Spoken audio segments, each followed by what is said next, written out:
Welcome back to another episode of Queer Christian Family Values podcast. I am your co-host, Alex Birchnell. We have our other co-host, which is Andrew Cox, and we're joined again by Chanley.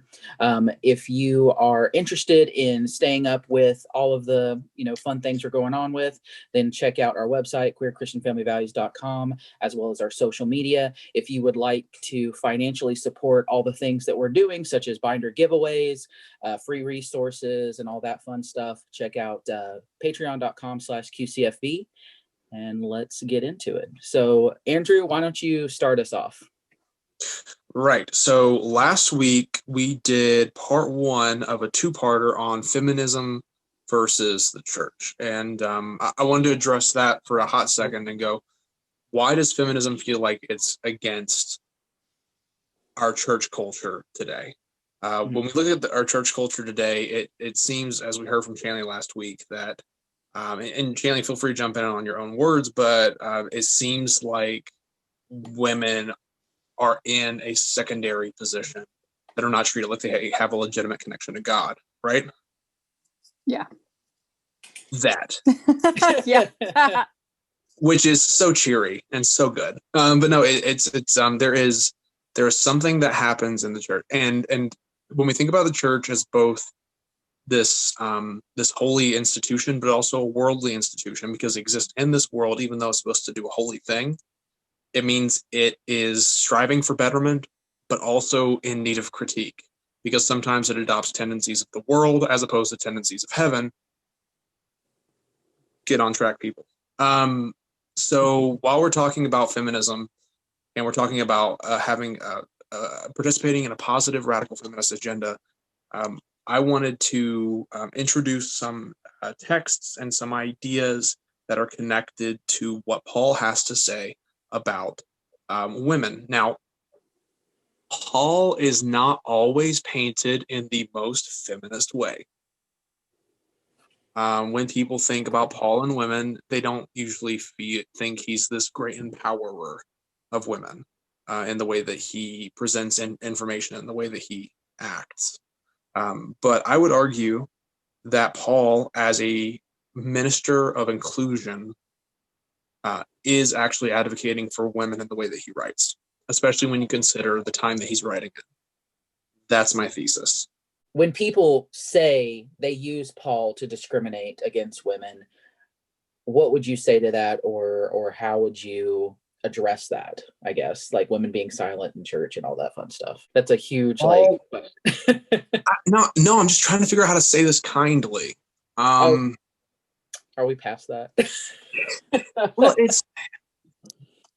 I have a lot of love for the church, but I think I'm just consistently disappointed with what things we treat as unquestionable universal teachings and what things we treat like metaphors.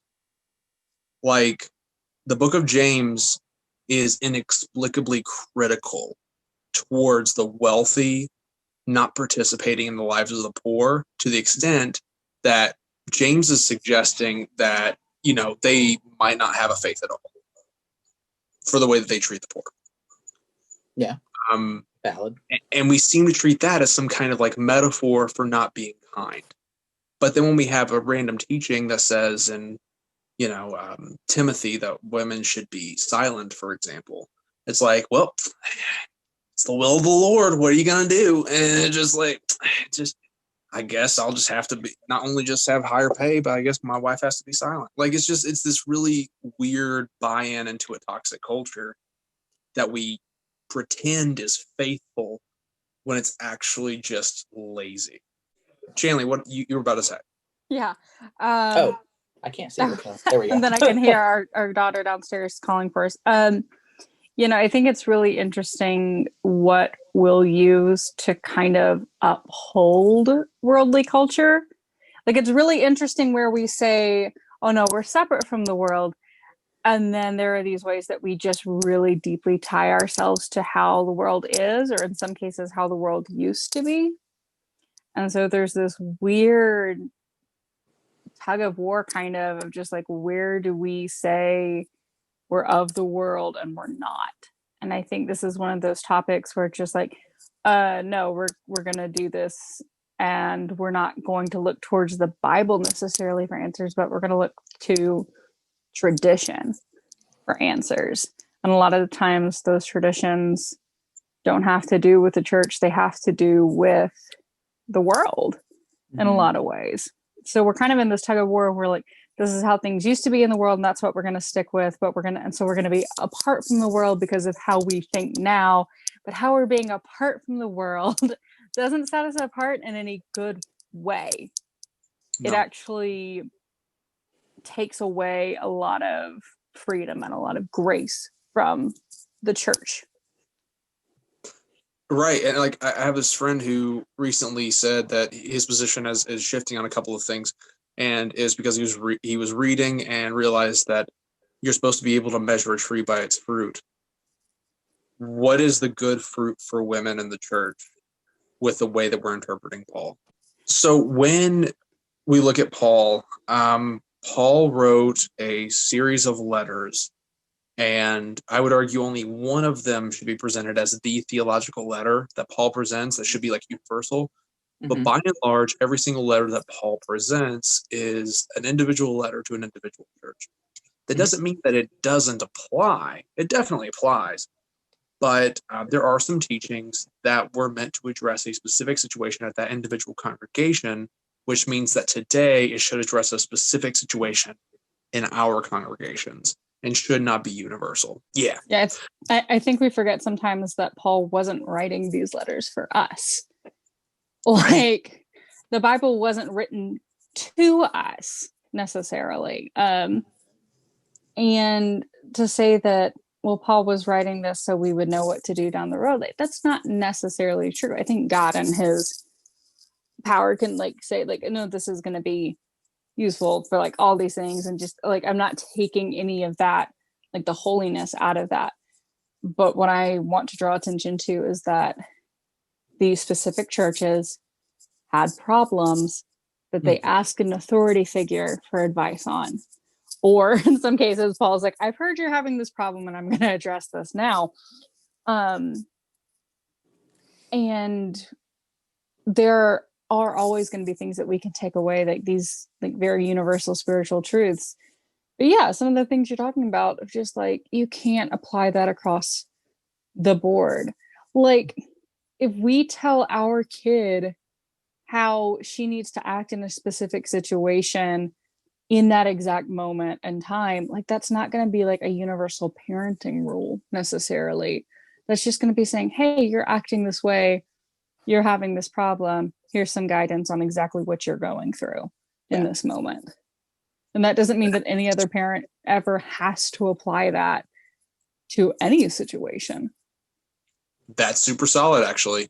That's really good. I hadn't thought about that, because like when Maisie gets hot at home, she's allowed to like just undress and jump on a trampoline. Yeah. That is not the protocol in church. Yeah, specifically in church, that's not the protocol. Because nary a trampoline to be found. There's Unless some baptism crazy is way more fun. Children's ministry wings. That's true, because they probably have like that like plush trampoline. I think it's more the getting naked part that is. Oh my god! Not the I focused on the wrong thing. Yeah, you focused on the wrong thing entirely. Like we do sometimes with Paul's letters. Yeah, tie in. Yay! we do so great. Okay, so let's give a great.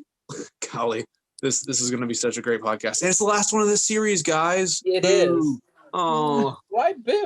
Well, I mean, okay. I'm just like, yay, break. We can get caught up, and that's real. We can do nothing for Thanksgiving and Christmas. Yeah, pretty much. Yeah. That way everybody has a break. Donate to Patreon so we can get each of us a great Christmas present for each other. There you go. Which includes paying bills. Yay. Yay. Right. Keep those Christmas lights on. Crown in your jewel of heaven. Jewel in your crown of heaven? I don't even know. I give up. All right. So it's been a night. Okay. So an example of a teaching of Paul that people present as universal that I believe is not universal is that women should be silent in church. Yes. You two being deeply moderate to conservative individuals, what's your hot take on that one? Sorry. Okay. You But get no, cuter every day.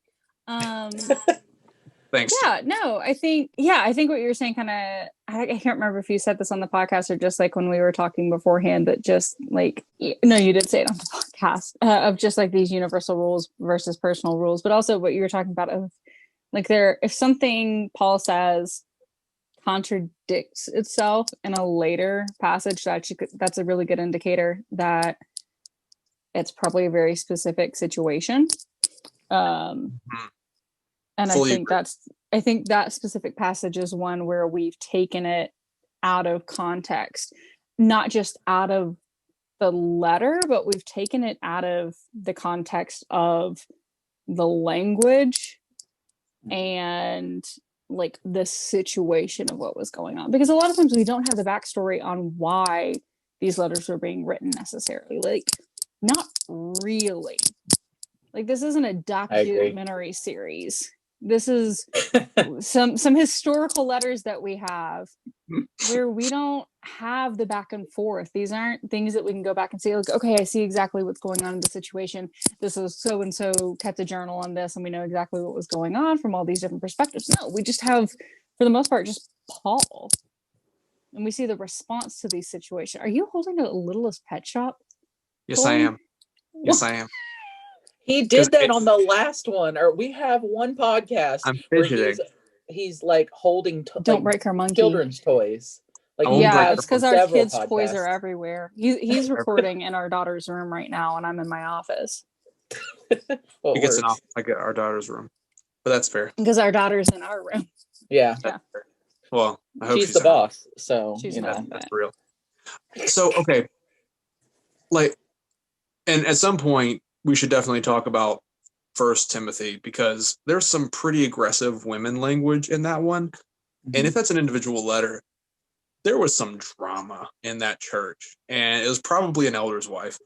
Just very like, and I'm not like, I'm kind of kidding, but not really, because there's like this very like situation, because in that letter we see this reference to seeking all humility, and also all this language about being quieter. And I think that is an interesting notion for that letter, and suggests that maybe there is a problem in that church with a specific woman or a couple women, and that's what they're trying to address. Mm-hmm. That's what's probably happening there. And my reference for why I believe that is when you look at 1 Corinthians 11, we see a clear teaching from Paul on how women should prophesy and pray in church, which are really hard to do silently. Yeah, no. Yeah. So, like, either Paul is writing universal truths and he's terrible at it, or he's addressing things that he's trying to come across in these individual ways to these individual congregations based on their individual needs. And that's probably that's probably taking the Bible more seriously than treating everything as some equal playing field, when it probably isn't. Mm-hmm. I mean, plus, like, if you go back to it, like, anything past what Malachi or isn't even considered scripture, right, in the Bible. So you've got from Genesis to Malachi, that's actual scripture, and then you've got the Gospels, then you've got the histories, and then all that. So if we're taking letters and we're calling it scripture, that in and of itself is problematic, in my opinion. No, I agree, because that's such a good point, because the New Testament wasn't this assembled set of writings yet. And so if anyone in the New Testament writing, do what? I said there was just so much flying around. Exactly. And so, like, if they're saying according to scriptures, they didn't have assembled letters. They're writing it right then. They're the OGs of the New Testament, right? And so it's making it happen in that moment. That's a great point. Yeah. And so, like, when we deal with these individual teachings, then we have to ask the question, okay, but what do we do with all this stuff that still seems so hella oppressive for women, right? Mm-hmm. Hella. So that is. Go ahead. Oh no, I was just gonna say, like, what would you address? Like, because I know, we all know or have heard the scriptural text or churches throwing in about women being submissive and all that other stuff. So how would you counter that? Like, what pro women arguments in the Bible would you showcase? So, Or want to talk about that at all? yeah, no. Let's We talk have about it. to. So, when, like with our daughter, if we want her to arrive at a certain point at a certain time, we're not going to talk to her about how we want her to be when she's 18 right now. Mhm. Even though we want her to be that way when she's 18. Yeah. Whatever that thing is in this hypothetical. What we would do instead is we would go, if we're heading that away, what thing can we tell her where she is now that'll take her one step closer? Does that make sense? Yeah, totally. And so when we deal with the language about women submitting, like there's it's in Ephesians, and the text is, women, submit to your husbands in equal measure to how you submit to the Lord, and men, love your wives the way that Christ loves the church. Back to back, boom, boom. Yeah. So when you're doing interpretive work, you need to ask who has the power. Who has the power in this text? Because that will often help you and can often help you determine who this text is for. Because it's not like there was this aggressive suffragette movement in first century Rome. It's not like there was like this radical feminist agenda in Ephesus. Like we don't hear, like there's no historical proof to suggest that. Like when you look at the rights of women throughout history, at this time in history, women were 100% considered property. I mean, and that lasted for a much longer time. This wasn't just a first century Rome problem. The children were considered property of the husband. A man could divorce his wife for no reason whatsoever. If he did so, she would not have right to home. She would not have the ability to work. Women weren't allowed to work. Like they have no power in this story, women. Yeah. And so it's not like submission is this radical teaching for these women. Submission is the entire lifestyle of a woman in the first century Rome. But Paul is adding an amendment. He's taking a step in the right direction. He's saying, submit to your husbands in the exact way you would submit to Christ. Ah. And so it's not open-ended, do whatever your husband wants anymore. It's, you can submit to your husband, but you will do it in the way that Christ that would have you submit to him. Wow. And husbands, love your wives, which is not a command in first century Rome. It is not an obligation that a man loves his wife. And we don't think about that. But it is not an obligation it's not an obligation to love property. And that's how Roman men were viewed women. Wow. Yeah, the radical statement in that isn't wives submit to your husbands. It is husbands love your wife as Christ has loved the church. Because there's no the twist ending there. The statement that's getting turned on its head is the husbands love your wife. And so like nowadays that's kind of like, okay, well that seems like the bare minimum. But that's because we as a world and a country have gone through this entire feminist process of, just women aren't property, children aren't property, women have rights. Like, I mean, technically not legally in the United States, but still. And so Okay. Yeah. Okay. That was a hot take, but it wasn't the hot take. And so it seems like a radical statement now. And so it's really easy to like just throw out that card and be like, oh yeah, that's the trump card of just like, see, it says wives submit to your husbands. It's like, yeah, but if you put it in the context of like what was happening in the world right then, that sentence really, even with the as you would submit to Christ, probably didn't mean jack to the women as something special, if that makes sense. Like when you're told your entire life submit, there might be like a little bit more grace and that, okay, well, if I'm just doing this, but I'm doing it in a way that I would do for Christ. But like he said, like the radical idea is that men don't treat your wives like property. Treat them as if like love them in a way that you're willing to die for them as church died, or as Christ died for the church. Mm-hmm. So based on what you said, Shanley, on how it's basically calling husbands to a greater love, if there is a teaching today through that text, it is, hey, husbands, stop taking advantage of what you think your wife's role is, and what is a greater love that Christ calls you to. That's the teaching today. It's like, are you taking advantage of what the world says your wife's role is, instead of listening to how deeply the love of Christ calls you to loving your wife? So it's an overthrowing of a patriarchal structure for a Christ-like structure. Chanley, bouncing off of what you said a minute ago, like if we were to read this text about women submitting to husbands and husbands loving their wives today, I think you're right. We wouldn't focus on the submission of women, because that was an understood in Paul's time, and because of the patriarchal structures that we have today, that's an understood in our time as well. And so if we were going to say anything today from that text, it'd be, hey, husbands, what worldly structures are you taking advantage of to not have a greater Christ-like love for your wife? Since this is the last episode of the season, to wrap up the feminist inclusivity of Paul, I'd like to break a little bit from the Pauline literature for a second, and instead go to what I think is usually presented as a very chauvinist text in the Bible, the woman at the well, and do it with a feminist reading. That's how I'd like to close out today. And I think this could be really constructive and actually accurate to what the Bible is trying to say. So we're in John 4:4. Jesus had to go through Samaria. He came to a Samaritan city called Sychar, or however you want to pronounce it, which was near the land of Jacob, and had which he had given to his son Joseph. Jacob's well was there. Jesus was tired from his journey, so he sat down at the well. It was around noon. A Samaritan woman came to the well to draw water. Jesus said to her, "Give me some water to drink."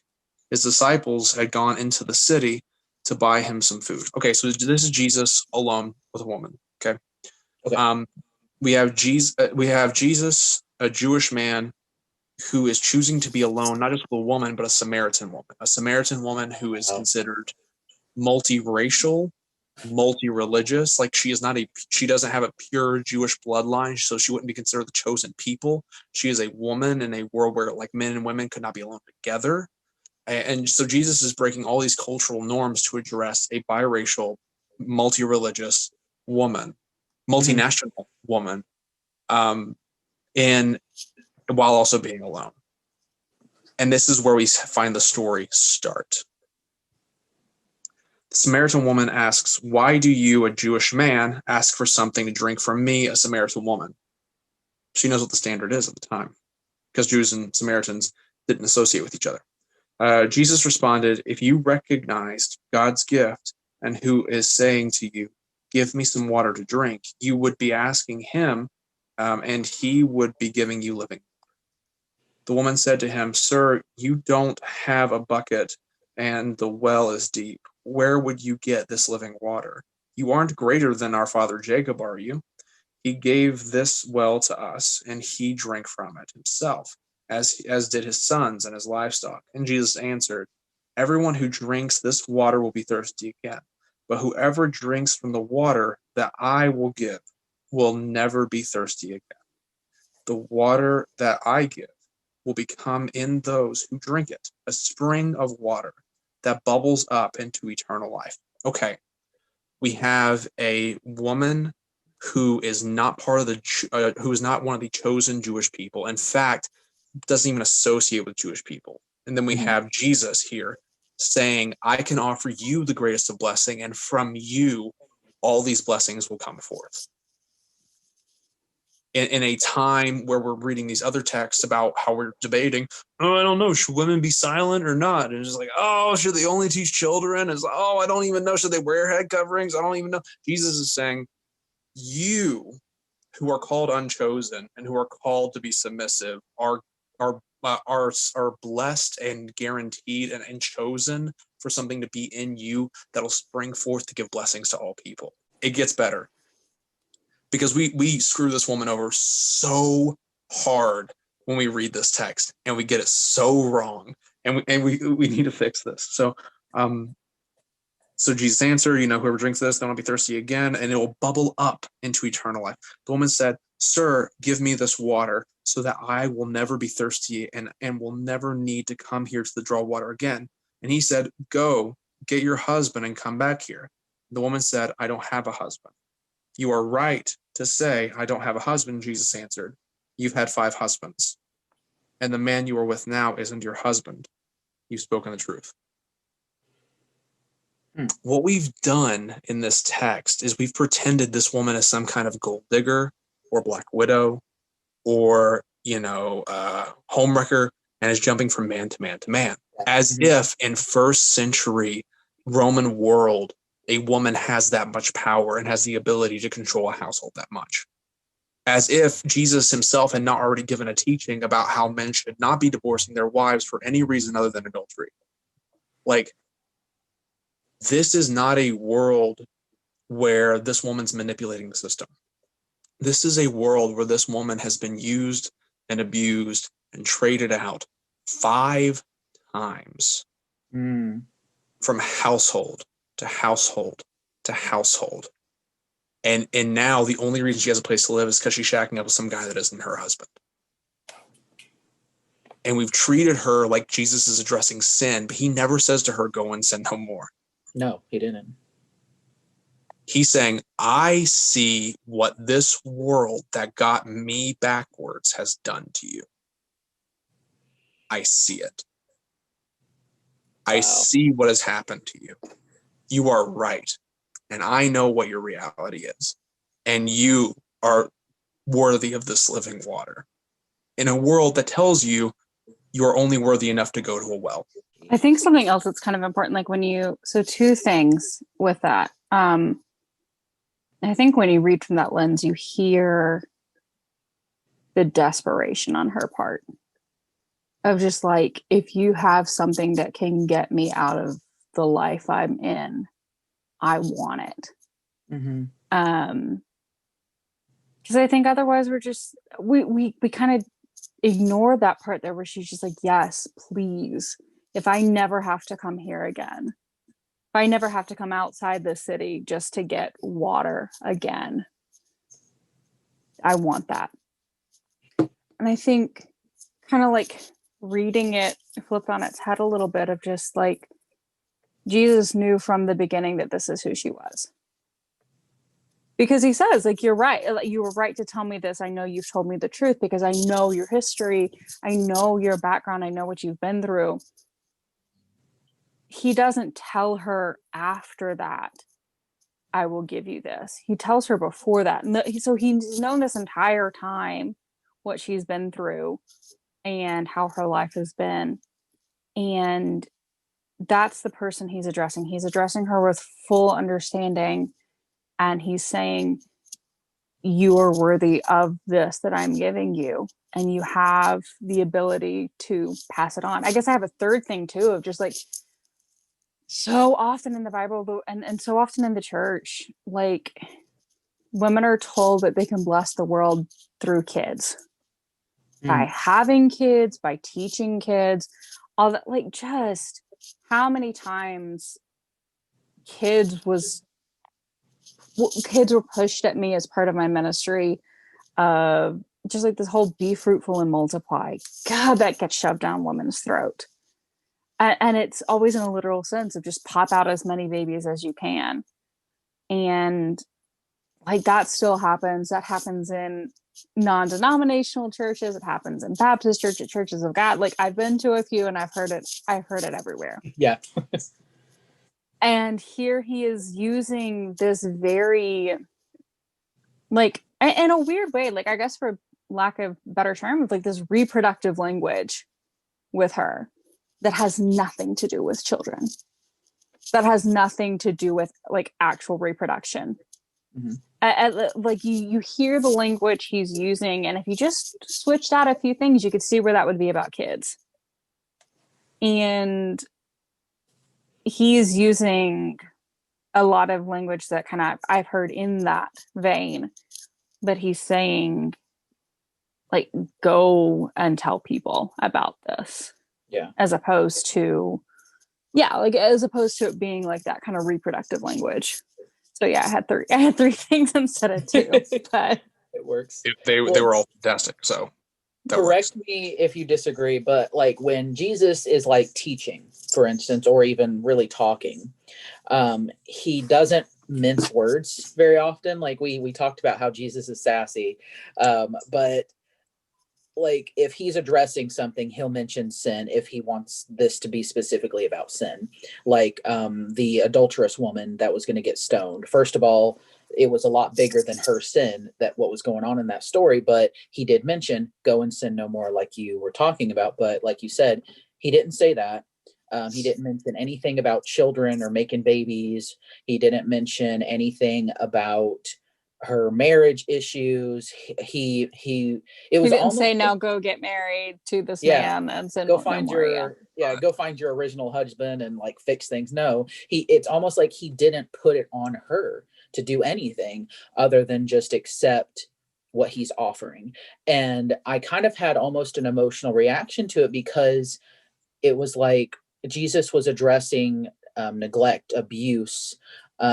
He was addressing just a lot of almost validating her feelings in this one, this only like a couple verses. Like he addressed everything that she was dealing with and saying, you're still perfect, you're still pure, you're still worthy, and affirmation statements in a sense, all of that, and none of it had to do with what we have completely bastardized this entire verse to reflect in modern churches. So that was my takeaway.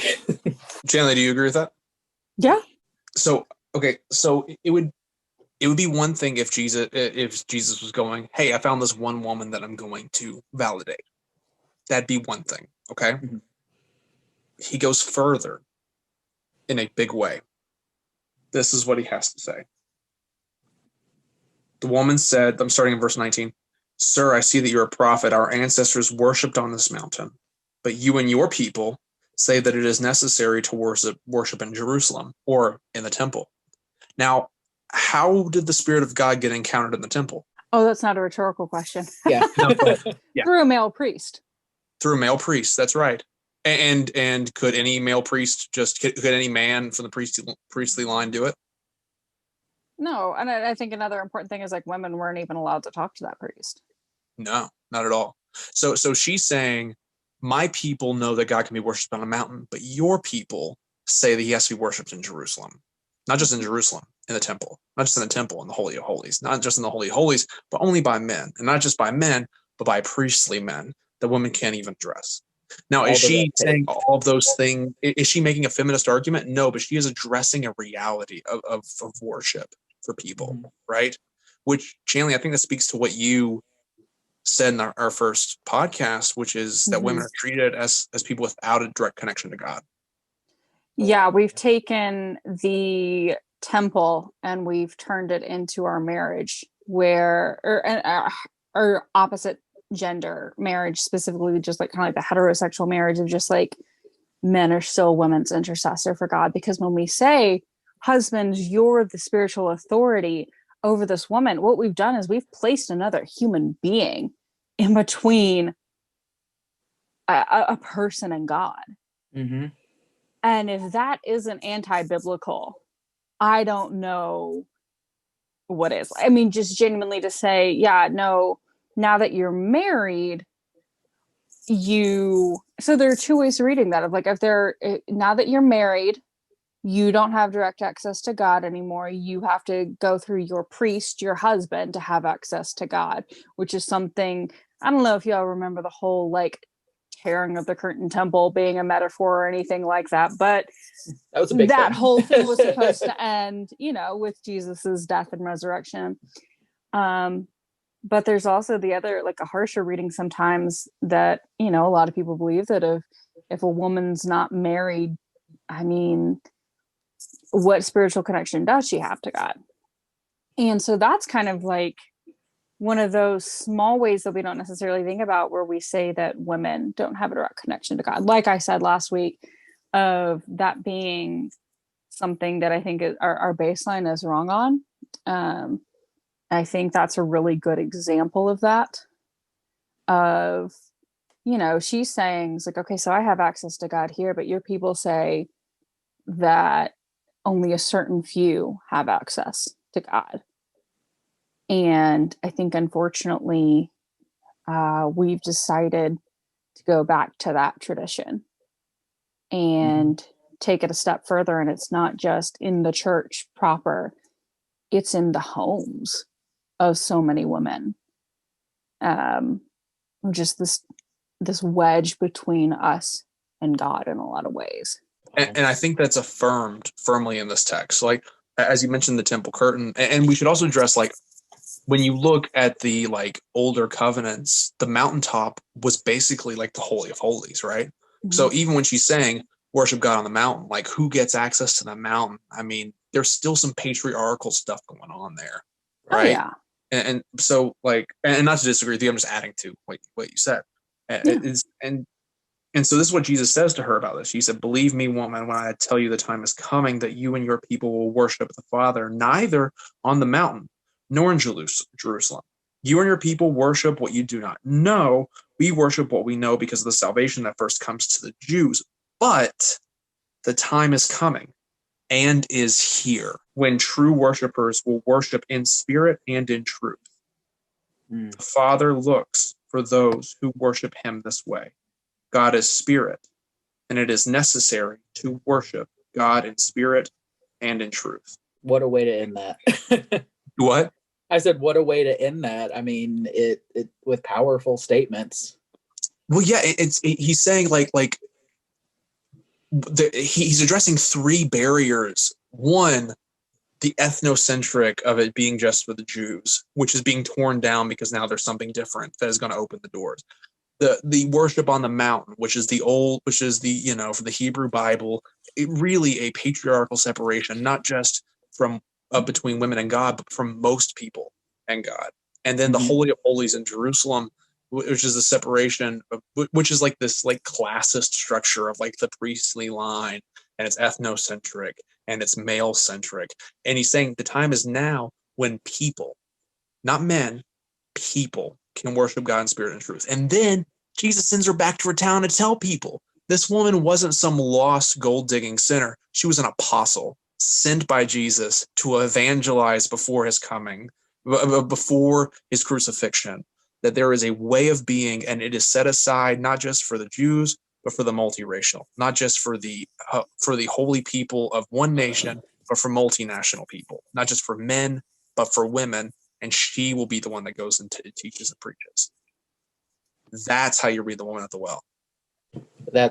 I honestly, if there's anything to end the podcast on, I think that this reading was perfect. It wrapped Paul's, inclusion ministry together. It talked about, the contradictions and just how to better get the context. It basically was like, hey, context is important in whatever you're going to do in regards to the Bible. And we learned, all the way back in the beginning of our podcast, you taught us how to read Paul's letters with greater understanding that it's specific to each church. And now we've learned history. We've learned there's a lot that we've gone through in this series. So since we're coming up to the last few minutes of being able to record, what would you want to say to everybody as we've gone through this crazy, awesome journey together for this series? Chanley, I really think that in a lot of ways you should have the final word on this one, especially considering the insight that you've given us going into this.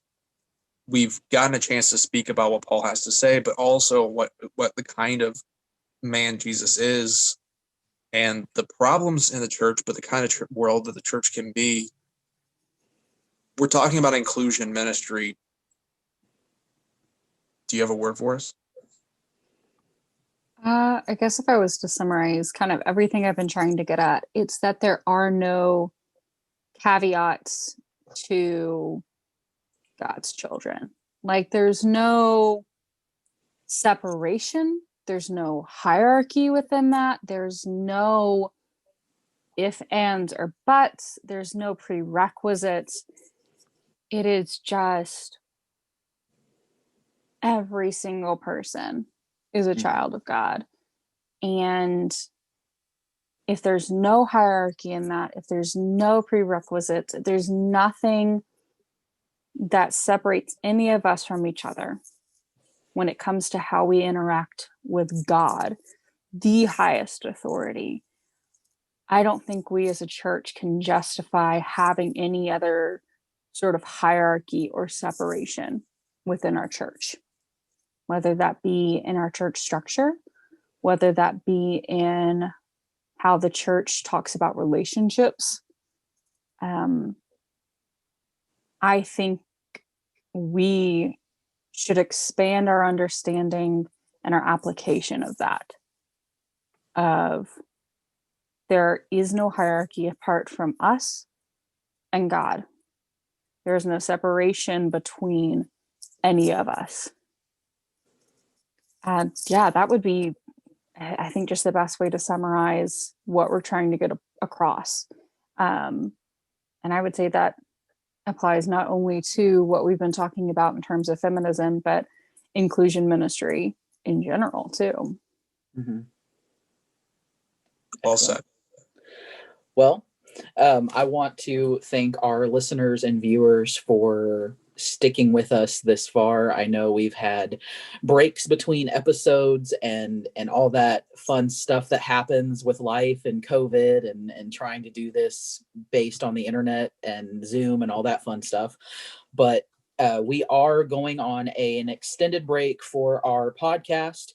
We are going to be recording, we're going to be fundraising, we're going to be doing a lot of stuff to prep for next season.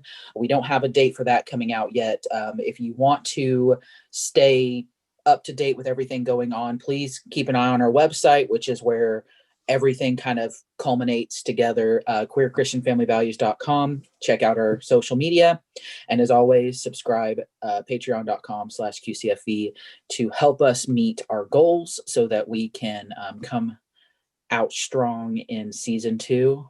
And with that, Come out strong. Right. Sorry. Okay. But yeah, with that, we'll see you in season 2, everybody. Bye. Yeah. Bye. Bye.